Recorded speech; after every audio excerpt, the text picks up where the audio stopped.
Sibilant Zygotes. I'm Ron. To my left on the couch is Doug. And across from us, not on a couch, is... I'm Don. And if the audio sounds a little different today, folks, that's because we are taking the Uncannery on the road. We are broadcasting to you live from Amplify in beautiful, gorgeous downtown Fullerton.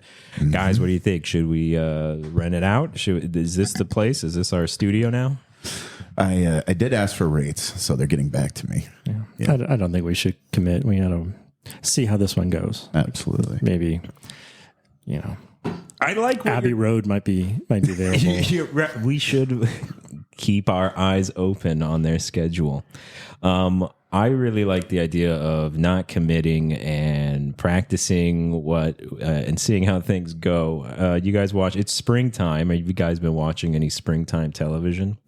That's a rhetorical question. I'm going to tell you about the springtime television. What is springtime television? Springtime television is the television programming that comes out in the spring. The birds are out and the insects are flying, and there's hot new television.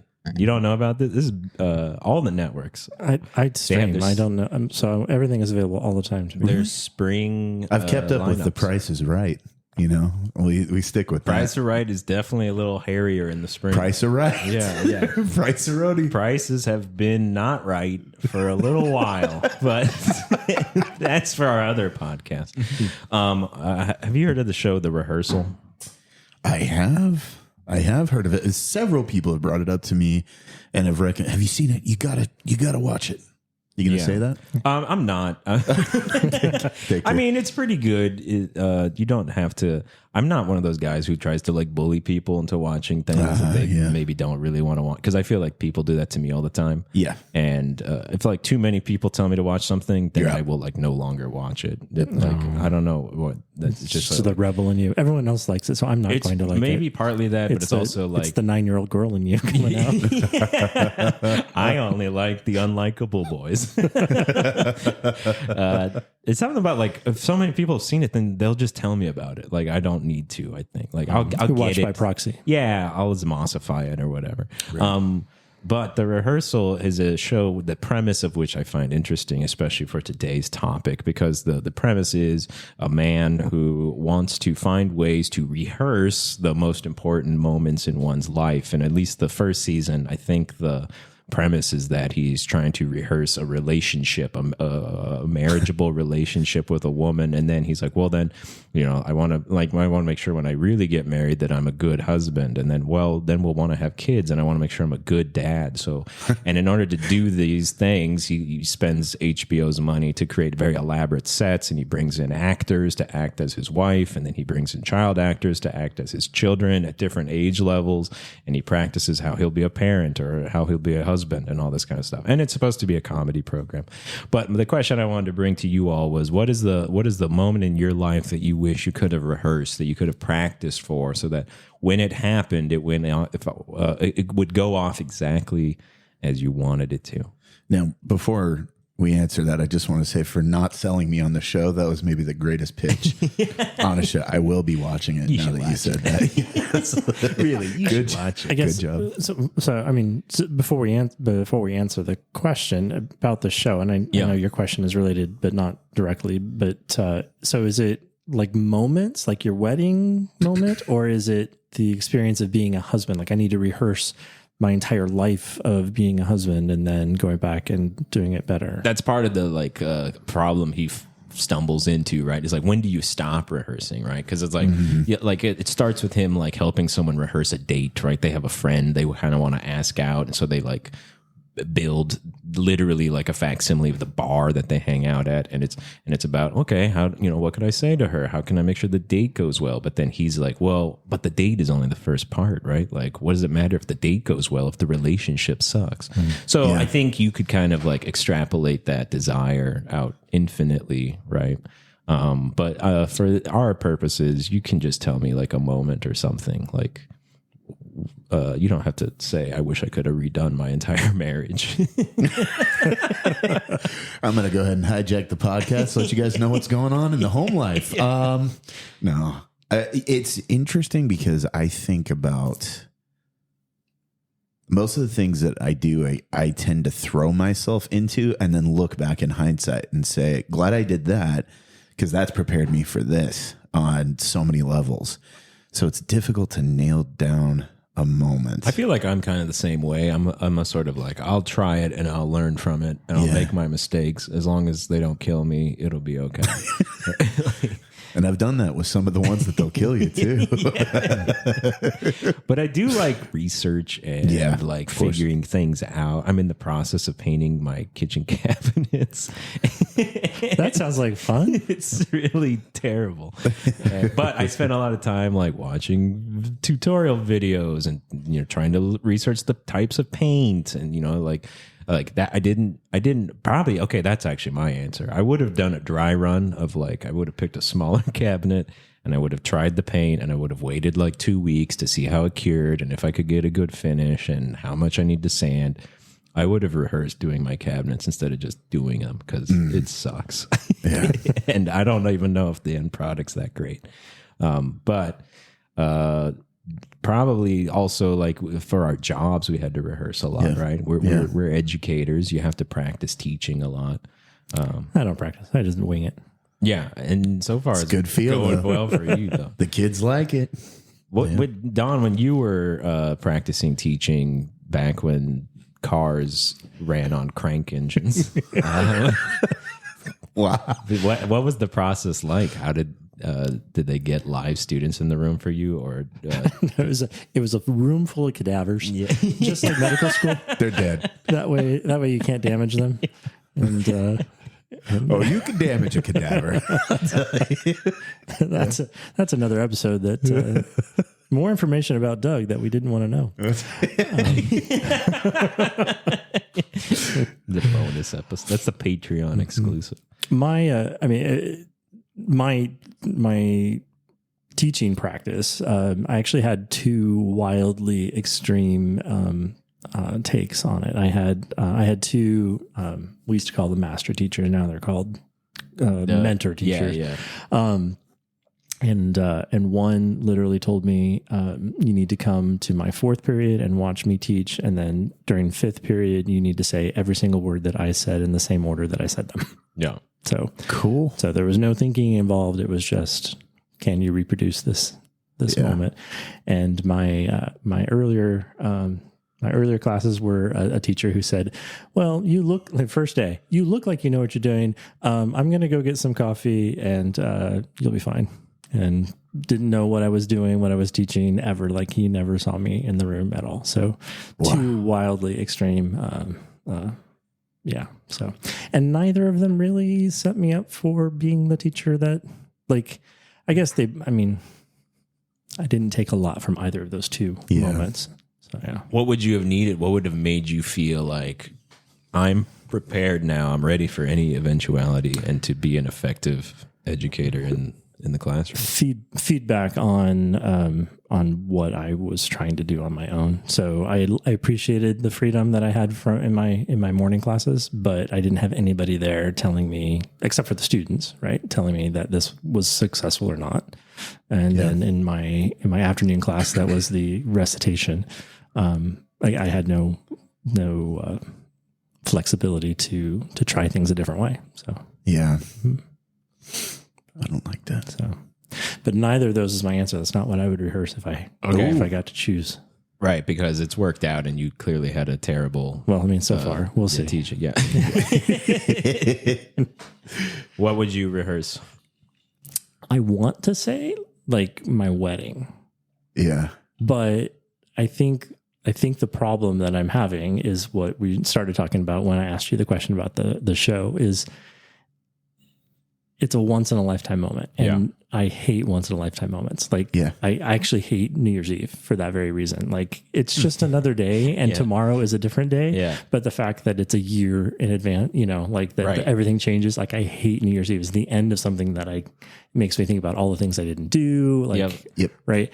You have to summarize and ruminate on an entire year in one evening. Right. So, I mean, we had a wedding rehearsal, but they're as effective as everybody else's. Those are terrible. Right. Because nothing happens in your wedding rehearsal the way they happen in your wedding, right? I've been to a lot of wedding rehearsals, and it's like sometimes half the people aren't there. The priest or pastor, whoever, doesn't really care, and they don't, because they don't go through the words. You don't go through like it's so you can run through the steps, right? But that's not the moment. Right. The moment is when it's for real, and the look on your partner's face, the feeling that you have, the not knowing what your uncle's going to do in the pew, all of those things are not rehearsable. Yeah, and that's what makes those moments. So if you rehearse them, I think it's not actually rehearsal for that. It's just it's a sham. Yeah, there's like a flaw in that. Like we think that our ideal picture is like, oh, it needs to be just like this. This is actually how it will be best. But like that leaves out a lot of possibility space, right? Because like all those little weird things are kind of the things I remember most from my wedding, and fun or not, those are like just part of the charm of the day now. I'm not like, oh, the playlist went off without a hitch, thank God. Like that's not really the thing I ended up caring about so much. But it is hard to tell yourself that the day before, right? Right. There is all that. Oh man, it's got to go just like this. Yeah.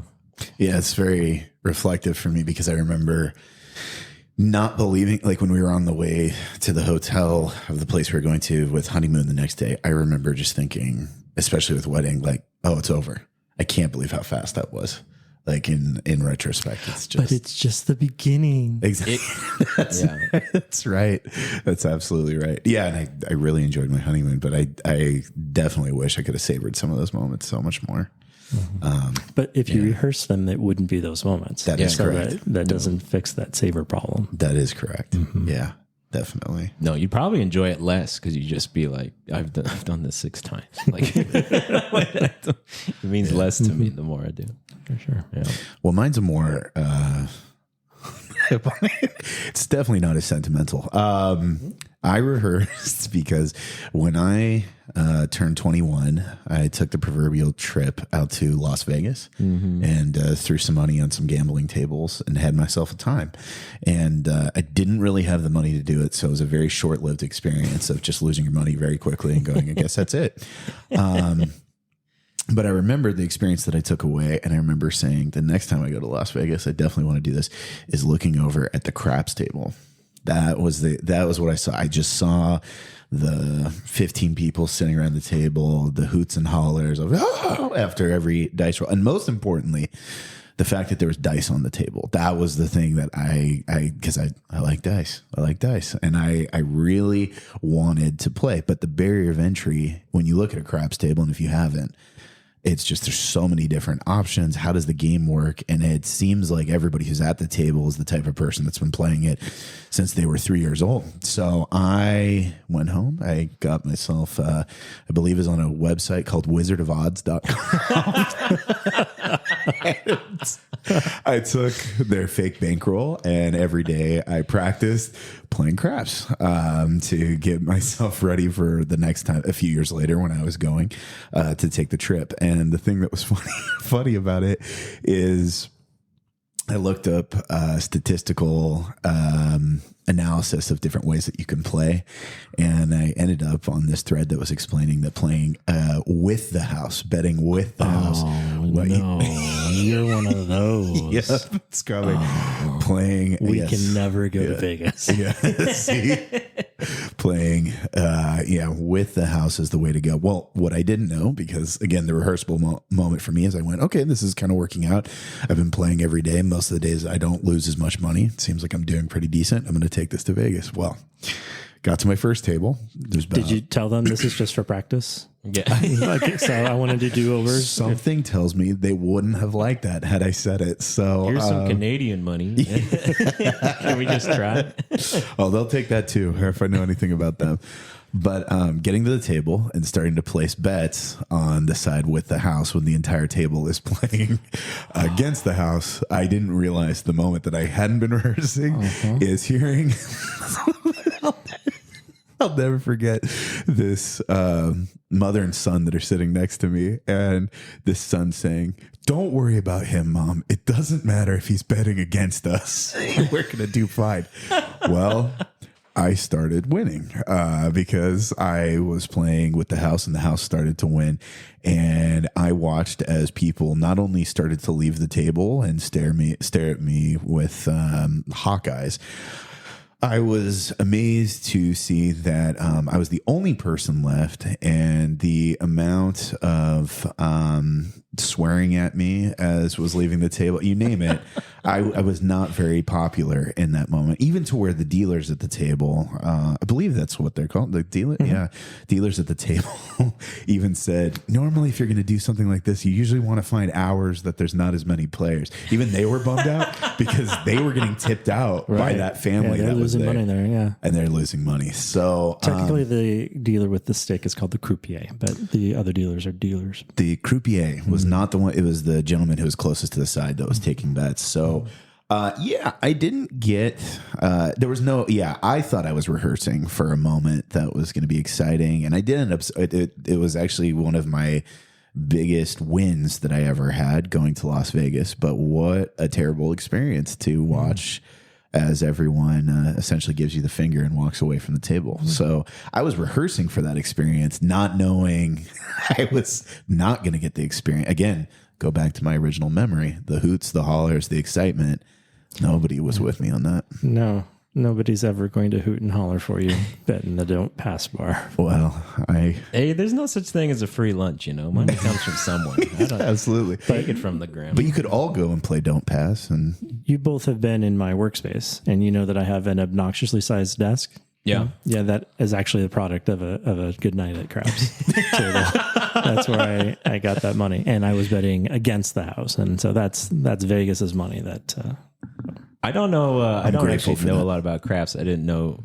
It seems like, you want to be the who's the little guy that fights Goliath? You want to be that kid. Yeah, David. Who's that little guy? You want to be it's okay to take Vegas's money, right? You don't want to take your fellow man's money. That's right. Yeah. Well, you're not. But you can do that. Yeah. Yeah. You bet. And so what? You have better odds. Why? Every time the entire table loses, you win. Yeah. That's kind of sick. Yeah. That's why I like it.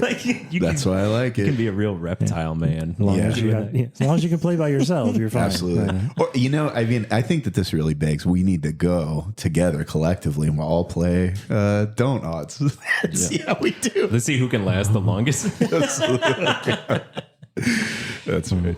Well, thank you all for your responses to that question. I think those are good. Hey, you want to talk about Warhammer?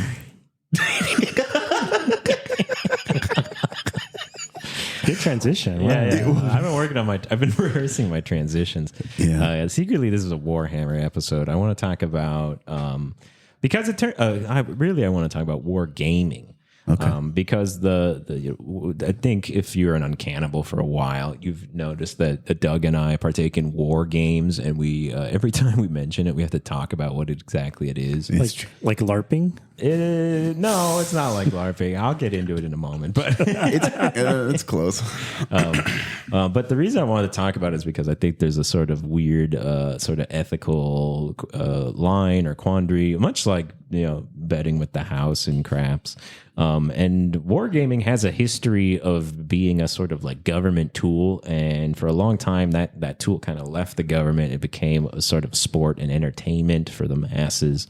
The unwashed masses, and now it's back. The governments are back into wargaming. They really love wargaming because they love rehearsing and practicing wars and operations overseas. That's my just so I know what we're talking about. That's my question: is are we talking about war games like the U.S. is doing activity with South Korea in the South China Sea, or are we talking about like Risk? So Stratego. So both, because I find the history is kind of interlocked. Like it's impossible to talk about one without the other. Okay. I couldn't possibly talk to you about how governments use wargaming without telling you about Risk, unfortunately. I do like Risk. It's Australasia, and you just build up and build up and build up. It's a common strategy, but There's other things in there too. There's a question that gets talked about a lot in like board game or game circles. Like, what is the difference between a war game and a board game? Like Risk, Dawn. Like, is that a war game or is that just a board game? And does it matter? What do you think? I think it's a board game, and I don't think it matters. Yeah. I think it doesn't matter either. But for lots of people, a war game does mean something very different from a board game, even though there are obviously board games that simulate warfare or involve combat. Do you think there's a big difference, Doug? Is this something that it would expand on in any way for someone who's like new to the idea of wargaming? Yeah, it seems to be kind of a hobby in of itself, meaning I actually do think that Risk, it's probably the most simplified war game that you can get. I would say that it has almost all the factors that are there. But I also would call it a board game. I think that war games are kind of their own, I guess, they're their own thing. It's such a vague way of saying it.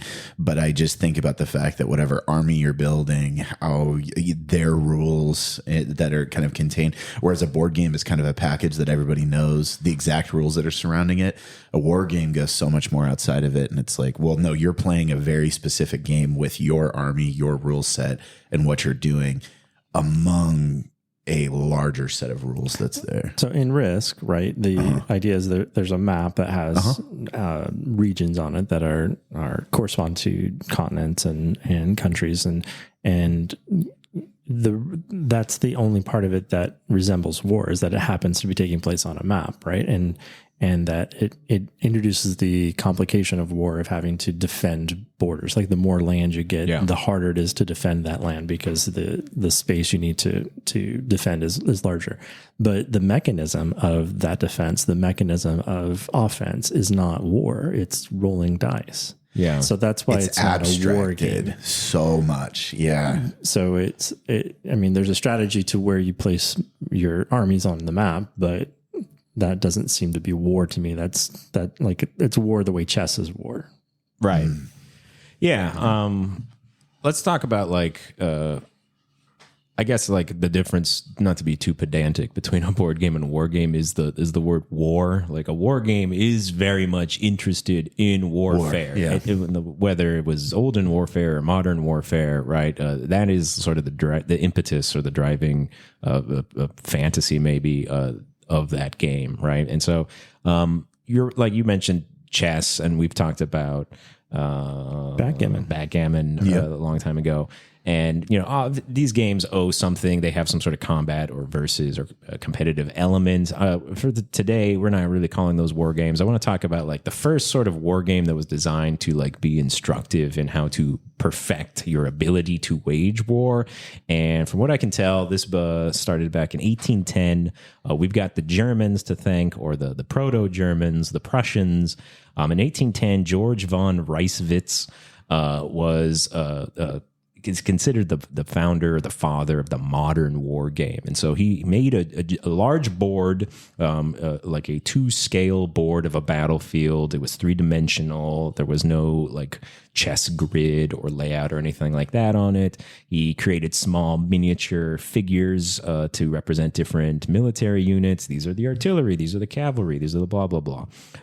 He created a rule set, and he also acted as essentially a games master, right? For anyone familiar with like Dungeons and Dragons and role-playing games, which you all are because you've listened to our previous episode about that. This is season 3, guys. Get with it. Okay. You need to know this stuff. You're juniors now. And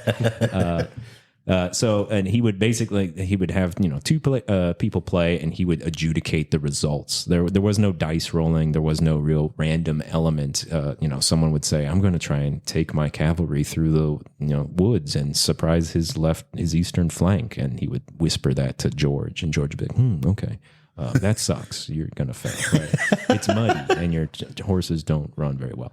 So anyways, apparently this became super popular with the Prussian king, Frederick Wilhelm III.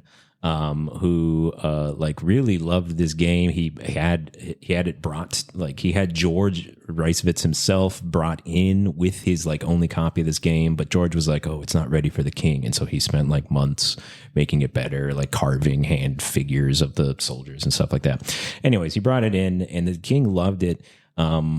But it's not clear if the king liked it because he thought it was like educational. It was a fun game. I mean, what else are you going to do as a king but like pretend you're beating? Probably if you're like playing against your like courtiers, they're probably letting you win, right? So there's an ego inflation there going on. I keep thinking of the king going over and making any recommendation to him if he's the games master, and it's just, he has to go with it every time. He's like, I throw the bodies, I just fling the center mass out without reckless abandon. Well, you win, sir. Yeah. Bold, sir. Yes.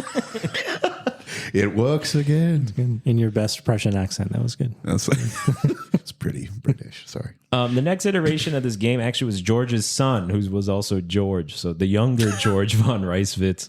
The wargaming runs in the family sometimes, and he took the game on, and he actually developed another rule set for it. He actually invented like random chance elements and probability tables, and he made it more like something that you like if you play war games today, you'd probably recognize it. Relied less on a games master, and it had more of a rigid rule set.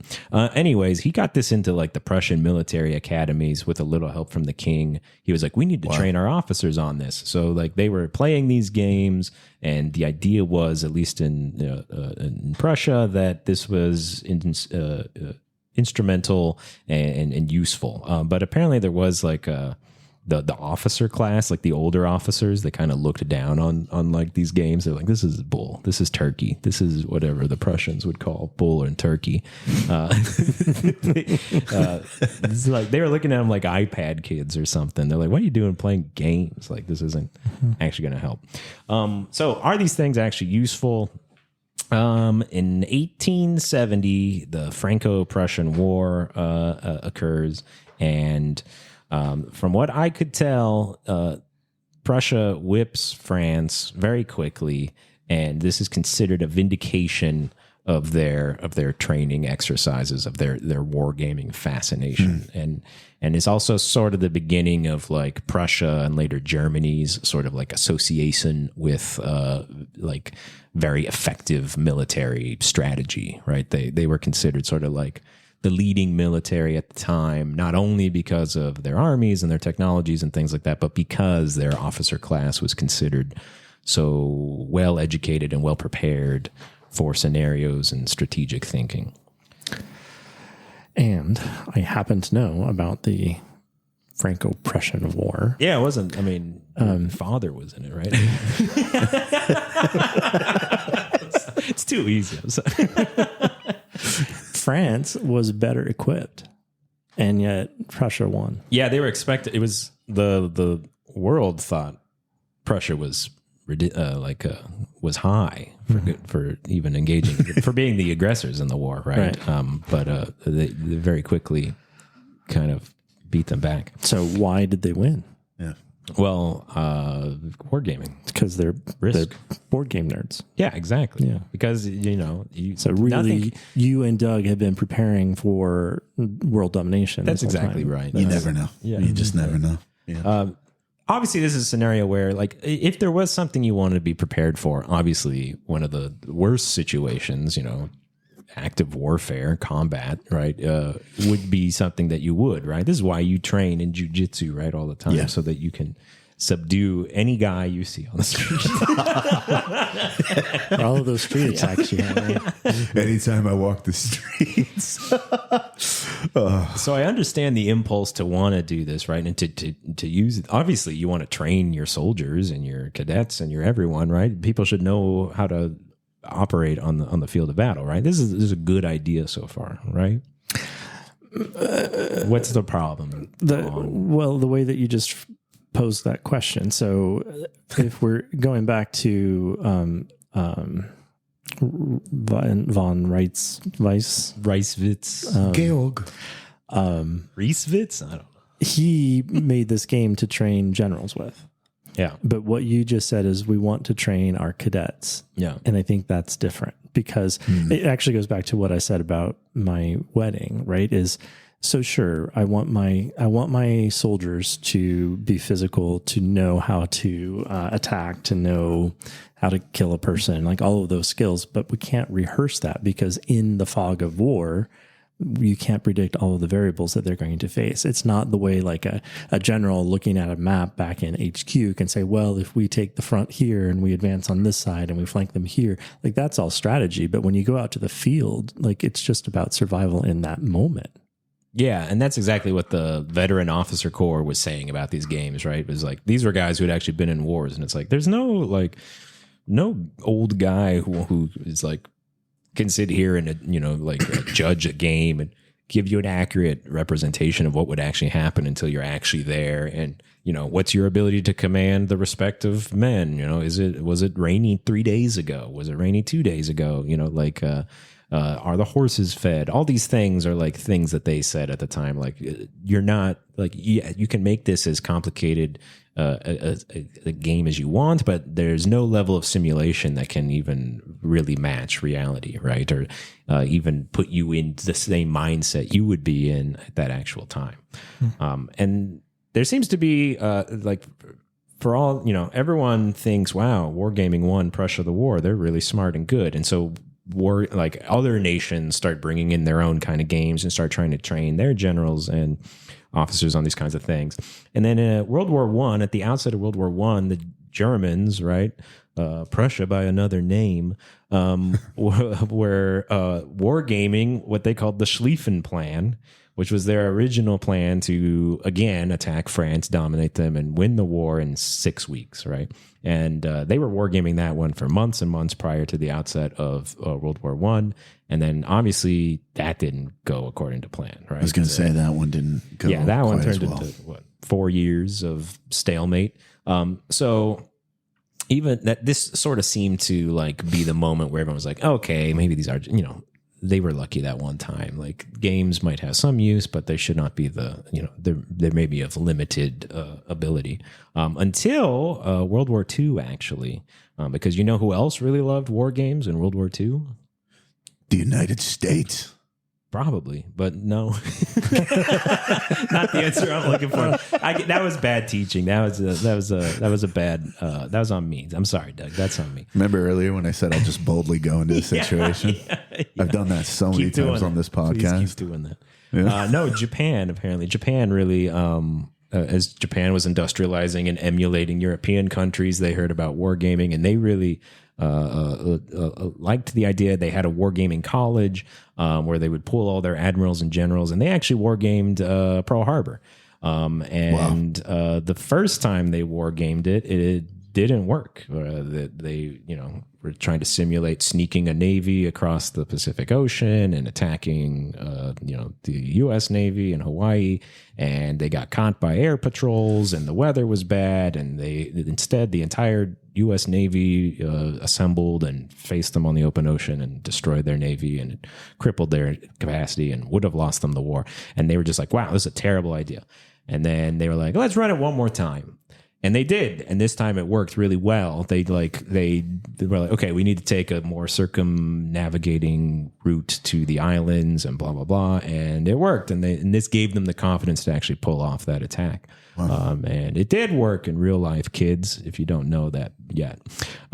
So this kind of brought back the idea that hey, maybe there is a way here to kind of expand the sort of strategic creativity of our military personnel, and to come up with things that other people won't know, or at least maybe it can give people who were originally uncertain of a plan, it can give them the confidence to carry out that plan, right? If you can be like, well, that sounds dumb to me, but it did work in the simulation, so what do I know? Maybe that kind of confidence is... But it didn't work in the simulation. So they ran... It worked the second time. That's right. That's right. Hey, General, look, this plan doesn't work. Let's not do this one. No, just roll again. Maybe this time it'll roll, Like that doesn't give me more confidence that the plan's going to work. That gives me confidence that I'm not playing war. You know, what's interesting is I'm thinking of spoilers for Band of Brothers coming up here. So if you've not seen Band of Brothers, it is old enough that I can spoil it, but skip ahead 3 minutes. I believe, what's his name? Sobel. It's Ross from Friends. He's one of the generals in the beginning. Yeah. Is it Sobel? Yeah. And he's running there. There's a simulation that's in the beginning, and it's just navigation of get point to point. And I remember they were running that, and he just cannot operate a map for the life of him. And so when he pulls through this area, they cut through wire that isn't even supposed to be cut through. And one of the guys comes up and says, "Congratulations, you just lost 85% of your men. You've been captured as a war casualty." And it's a huge moment because that's when he's kind of a jerk as a commander. And that's the moment where the guys kind of say, I don't have confidence in this guy, because even running the simulation, he doesn't seem like he knows what he's doing, which is a big turning point for that. And I do kind of like it for that aspect. Obviously, it's not a war game where you're sitting in a room and rolling dice, but it is a simulation in that. So I think it's important to a certain degree. Yeah. I mean, there are obviously benefits to practice, right? There's, I guess, someone, in a military college would be like, it's not a game, it's practice. We call it a game because you're probably versus another player or another team, and you're trying to outwit them, and you're trying to make your plan work against theirs, blah blah blah. But it is a form of practice, right? Like there must be a way to practice. It's hard to go out and practice war, right? So there's got to be a safe way to do that. What are the pros and cons to this that we can see? Obviously, the cons are the variable thing that we talked about, right? And no plan survives contact with the enemy, blah, blah, blah. Are there benefits that you see here, Don, though? Yes, there are benefits, but going back to any other situation that requires practice, right? Like a heart surgeon, right? Like a guy's going to cut my chest open and poke around and do whatever needs to be done to my heart. I kind of want him to have done that before. Yeah. I don't want to be like, hey, congratulations, you're number one. You said kind of. I'm going to say full tilt. Hope he's done it before. But when he gets into look at my heart, it's not going to be just like the textbook. Right. It's not going to be just like there's going to be something odd about it. And I need to be able to trust that surgeon's ability to make decisions on the fly is rooted in experience and knowledge, but it's probably going to be a one-off experience. Like there's no heart that's exactly like mine, right? I don't know if that's a little bit egotistical, right? But there's something different. I think so. I've seen your heart. Right? Yeah. And like we were talking about in our profession, like sure, you can have you can have a lesson plan, you've got stuff ready to go, it works out great in your head, and then it just falls flat when you deliver it. And because one kid's having an off day or everyone's kind of sleepy. But then you just adjust. You say, okay, this is not working. Based on my experience of having done, thousands of other lessons, I know how to get this back on track. And it's not about the fact that I rehearsed this particular day, but it's about the fact that I have experience with making these kinds of decisions quickly in a high pressure situation. Which is its own side note rehearsal. I used to know a colleague who did script out, like his lesson plans were literally students say, teacher says, students say. So yeah, anyways, but. Oh, a joy to be a cog in his machine, right? I can't wait to go into his class and get my script for the day. Line 5, when students don't say, he says, will you please say this? Because we can't go forward till you say this. But coming back to the war issue, so it's the same thing. Like I think that, the World War I angst that grew in the field was that it's old men sitting back in London making these plans for us that have no idea what the conditions on the ground really are. And so we have to make decisions that are good for our men in our situation. And, yes, we're trying to achieve the same objective, but we're probably not going to go about it the way that the plans say, because we know how this works here on the ground. And there's no way, like you're saying, there's no way to rehearse that. It happens in the moment. It's a one-off. Yeah. Yeah. After World War II, interest in wargaming kind of dies down. Everyone, governments aren't using it as much, and that's because of the brand new field of computers, essentially, right? Now it becomes about running computer generated simulations through the Cold War, right? And there's still some wargaming, like I found an interesting thing. Apparently, like during the Cold War, when they were playing war games, the way the game is written obviously like determines a lot of the result of the war game. So like games that were based in mathematics and probabilities, they actually saw the participants like using nuclear weapons more frequently, right? Because the math stacked up and it was like, well, it makes more sense to deploy the weapon. Whereas a game that relied more on like talking and negotiating and actually face-to-face communication with the other side to negotiate a solution to the problem saw much fewer deployment of nuclear weapons, right? So there's also something here which is like what is the game we are using to rehearse, right? If I'm practicing for baseball, you know, that game isn't changing. I know I got to work on my pitch, right? But warfare does change, right? And there are lots of different aspects of warfare. What part of warfare are we practicing? Are we practicing maneuvering? Are we practicing in the field leadership? Are we practicing geopolitical diplomacy, right? And so it's actually coming back now, though. Like the computer simulations are sort of less interesting, apparently, to militaries right now because you can kind of get a simulation of anything. You can kind of get any result you want. Like numbers only have so much value. It's more. It sounds like people today are thinking it's more about like how can we, like you said, Don, prepare the people who actually make the decisions, right? How can we prepare the people making calls, calling the shots if a conflict breaks out? And so a lot of this information comes from a documentary called "The Games Behind Your Government's Next War," which was made by People Make Games. They're like a small documentary outfit that talk about essentially like, you know, what goes into the development of different kinds of games. But they got invited by the British government to talk to some of their war game contractors. And so they did, and they started filming this documentary like, oh, okay, how does wargaming translate into, you know, into modern day government usage? And they got a very icky feeling the further they got into this because they realized like, why is the military, you know, typically very secretive military interested in us filming them doing war games?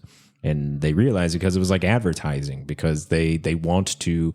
It's a big gaming boom out there, wouldn't you say, right now, Doug? Like last 10 years, board games, video games, all sorts of games have kind of just blown up. They're more popular than ever with adults and children, probably more with adults than children. Dogs play board games now. And cats are still out, but and part of cats not interested, couldn't care less.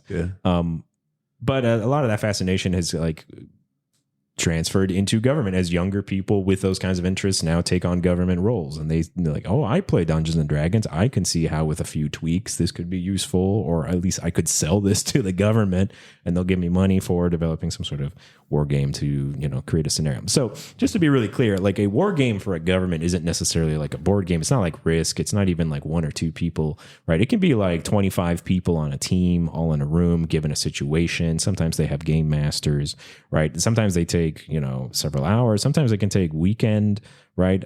You know, it depends on what the kind of game is and how it's designed.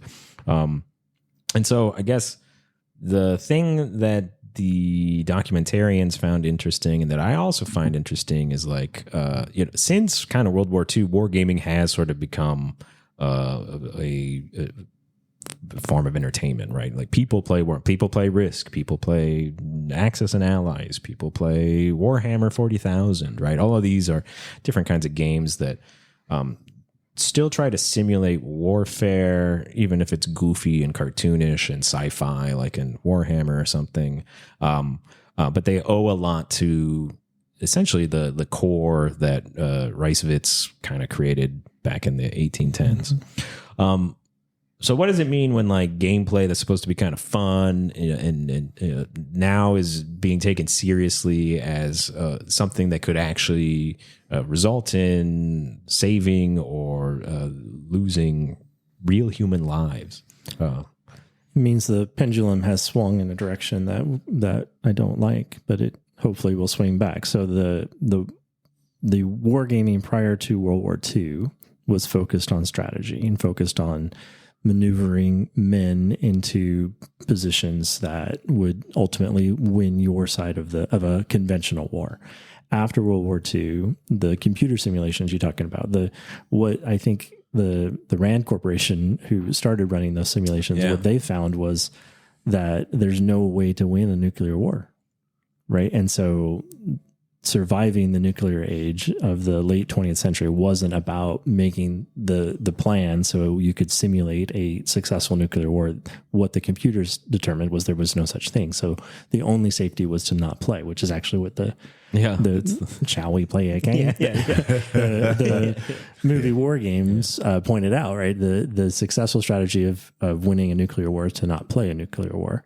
And the Kobayashi Maru also, I think. Mutually assured destruction was the safest strategy.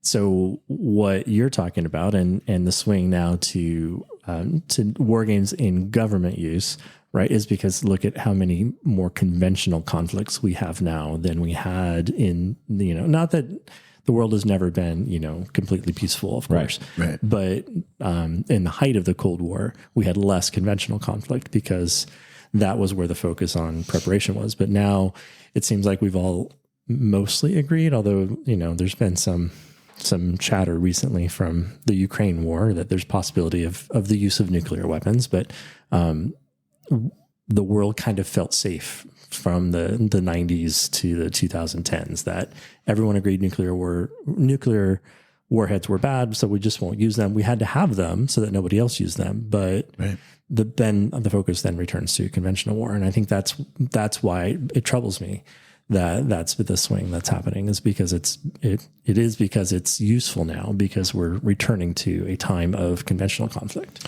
And like we said earlier, I'm interested in what that does to the psychology of the people making these kinds of decisions, right? Whether or not we engage in a conflict or conduct some sort of provocative action that may blow up into a larger conflict, right? Because like we were saying with the Pearl Harbor game, right? If you have a lot of people playing a lot of games and they start to build up this sense of confidence in themselves, like, oh yeah, I think we could actually do this, or we've explored all the situations, I do think it lends to a more sort of bellicose nature in people generally, right? I don't really want them to be armed with that confidence, I think. I think they would then come back and say, well, like the heart surgeon, well, if these are preventative, right? If the worst scenario were to occur, then you would obviously want your government to be prepared to handle that with, some sort of efficacy, right? Mm-hmm. But I also want an army that handles it with a remembrance that these are humans. Right. And when you're talking about, when you're playing Risk, I'm gonna attack you in Russia, and no, I'm not going to be able to hold that line, but it doesn't matter because I'm going to get 50 more guys in the next round. And if that's the way you approach real war, that's terrible. And it seems to be how some conflicts right now in the world are approaching it that very same way. So it's And there are other issues with just war game design in general that were brought up by the People Make Games documentary. One is just that the militaries are incredibly secretive, right? They will commission someone to design a game for them, and then they will play it in a closed room, and then they will throw it in a filing cabinet, and they won't even release reports about what happened in that game, so that the game designer doesn't even know whether the game worked well or not, and they don't know how to iterate on it to make it a more accurate simulation or to make the decision making more useful to the goals of the military, right? Even the fact that the military, a branch of the military, is sponsoring these, right? They will commission the thing they want, right? And you can kind of tweak a few, again, we were saying in the Cold War, right? How you design the game determines oftentimes the result from it, right? Is this a game where people can engage in certain actions or behaviors? Well, then that will dictate probably whether or not they do, right? Those parameters are important. So The modern day efficacy or use of these is up in the air, questionable. It's strange. I'm sorry. No. So I don't play Warhammer. Yeah. We'll get you there. I've Don't worry. seen you. I haven't seen you play. I'm trying to think. I haven't seen you play. You did. But I've You walked seen in your on us that equipment. one time in the classroom. But so from a noob, it looked like Risk. Yeah. Mm-hmm. Is it similar? Like it's no. There's definitely. I think we can make cosmetically it looks like Risk because there are plastic pieces on a board. Mm-hmm. We're chucking dice to determine. And there's still the random element. Like I would say, like a lot of. Oh man. Okay, so I just hurt wrong. there's like another. Like I don't want to get too far into the weeds. It just like it looked to me like you were geographically placing armies on a map, and where those placements were combined with some random thing, which was a die, right? And there was a laser too for some reason. Determining line of sight. Yes. Gave you an outcome, right? Yeah. So in that There's way, an it's attacker, like there's a defender. right? And I'm sure it's much more complicated and nuanced. Yeah. But I also happen to know that the both of you went to a Warhammer game that was in VR. Yes. Right. Yes. Which I imagine played a little bit differently. Very much Right? so. Yeah. So my question is, which one of those two better prepared you for war? Definitely the tabletop game. Yeah. Because the VR game is like an arcade shooter. It's about having fun. It's a spectacle. But isn't that war you were shooting? The spider people. Yeah, maybe things. it but I don't prepared think you like more as a soldier. it didn't actually like The T-Rex soldiers.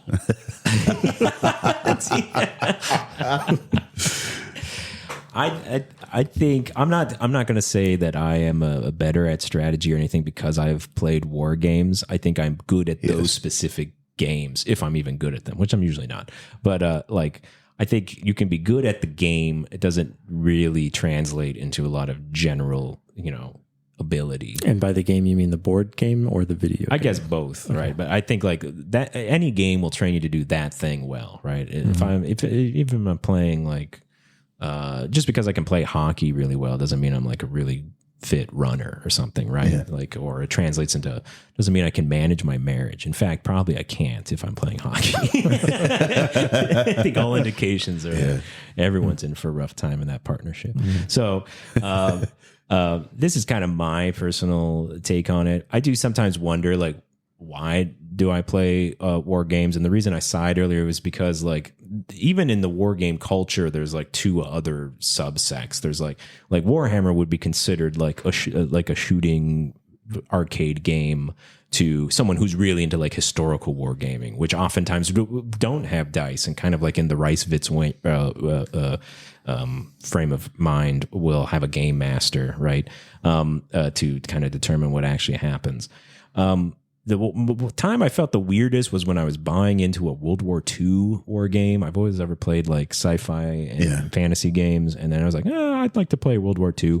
And so I like bought a plastic Soviet Union army and I was building it and getting it ready. And I was kind of excited. The game seemed fun. But then at some point I sort of lost steam because I was kind of like, this is weird. Like that started feeling weird because I was essentially like getting entertainment out of like actual combat scenarios that had occurred that were in no way fun for any of the participants. And this was something I kind of started researching is like, is this making light of real human catastrophe? What can be gamed and what can't? These kinds of debates have occurred in the community for a long time also, but I don't know if that's just like, I don't even know why we want to play war games at all or even violent sports at all, right? We kind of talked about this a while ago, I think, which is what does that impulse mean? And one thing that has been striking me as we've been listening to you talk right there is that a lot of warfare now actually emulates the game. Yes. I was thinking about this too. So we've got drones now, right? That are piloted by a pilot who's in a box in Arizona or Nevada, but the drone is in the Middle East and he's looking through a camera and it's just like, Call of Duty or whatever. And the thing about Call of Duty that I liked when I played it, right, is like there's no consequences. Like you can go through the You story respawn. a couple times, and if you fail, you get to try again, get to rehearse. Yeah. But you know, like you're dropping bombs on the village, and you see the little soldiers run away, and it's a little bit like, oh, it's funny. Let me, you know, I'm going to get them. But again, when that translates to the real life drone, then like those people running away are people, right? But to the pilot in you know, thousands of miles away, it's just a pixels on a screen. It's different. And there's even been there's YouTube videos because of the drones that are being used in the Ukraine conflict, and Ukraine has been posting videos of their successful drone attacks. And I started watching a few of those, and I can't watch them anymore because of that very thing. Like politically, yes, I support, you know, Ukraine and I want them to win. And so it seemed like, you know, a political statement to log into their video and watch, but like those are people. Yes. Yeah. So. It is a weird, always, I think we want to be careful not to become too distant from the reality of these situations. Right. And I think, games have the ability to do that, right? To widen that distance, to make it a little bit easier to, disregard what's actually occurring there. But they can also be fun. They can be pretty cool. You can feel good about yourself, right, Doug? Yeah. Doug, now you got to take the pro award. Yeah. Well, one thing I was going to also bring up, because I just remembered it, but it's worth talking about. Do you remember in the early 2000s? I don't know if this hit either of you. They were giving out a free game called America's Army. Yeah. Do you remember what ended up happening with that? No. Army was using statistics to see gameplay and who was playing. It was a first-person shooter, team-based, squad-based, real-life scenarios. And yeah, Army was using information of who was really good at the game as possible. Right. Recruiting. They would send you a pop-up, right? Like, now try it for real, right? Yes. Yes. 100%. It was insanity. But yeah, I remember getting my copy of that. Like CD-ROM is like free, like passed out to me. Did you get the pop-up, the join now pop-up? Yes, I did. And I uninstalled it after that. But yeah, I think in different levels that's there. The things I was going to take in is, I think specifically with Warhammer 40,000, one thing that really pulls away, looking at the lore of the game, is one, you're 40,000 years in the future. When you look at anything about the lore, it's kind of the big joke of the game that every single faction is bad guys. Like that's kind of the thing, because they're so war obsessed, and like there's always a reason that you can be at war because war is the only thing that exists. That there's a certain amount of tongue in cheek of like how absurdist it is that I think makes me feel more comfortable with that setting. Because it's insane. It's just absolute insanity. But the thing that I was actually going to bring it back to was, you brought up in the beginning of the podcast, me training jujitsu, and how the idea is that like, well, you train combat at all times just in case it comes up. But what's interesting is maybe that was an initial goal for me in the first 6 months, but somewhere after that, I actually find that I continue to train because the people in the room, like the people that are kind of, you know, that you're simulating combat with, are people that I generally have a sense of camaraderie and trust with, because like you're basically offering your limbs and consciousness, you know, if somebody puts a chokehold on you, and it always ends with tapping, that there's all of these benefits of community that I didn't expect to be there that continue to push me to train in that way. And so it's funny because it's like, you're not simulating warfare, but you're simulating one-on-one combat. And I find that, because it is so, it is incredibly fun to do and kind of push yourself and to get better at. But I find that actually it's in the barrier of being able to train it. I don't think there's a single person in that room. I hope, I would hope. I think that all of us kind of realize that like none of us want to engage in combat at any point in time. Like the more that you simulate it, the more you go, and I hope we never have to do this, because you realize the reality is so much more dire. It's a really interesting loop. And so in a similar way, I think that's where the gameplay comes in, because it is almost like a game of like, do I get you first or do you get me before somebody taps out? That there's something there to the inherent game nature that, I don't know, is very human, I suppose, but it does get very scary when it gets extrapolated to where people aren't thinking of the lives of the people that are actually doing it. Yeah, maybe a game can be multiple things at once, right? Maybe a blend of education, a blend of preparation, a blend of good old fashioned rile me up entertainment. Yeah. All being spoken for, to say the least. Any closing thoughts, folks? It's weird to me that a guy can be arguing on Saturday whether or not Space Marines get +1 in close combat, and then on Monday morning is in the Pentagon advising the actual army on how to attack China. Absolutely. They almost certainly are. I will say from personal experience, I've been in Discord servers with wargamers who do work in the Department of Defense. So that is definitely a reality. And it is also the reality that we've got to go. Thank you, everyone, for being here and joining us here on Uncannery Live. We will catch you next time in an Amplify near you. Adios, everyone. Thanks, Bye-bye. Thanks, Ron.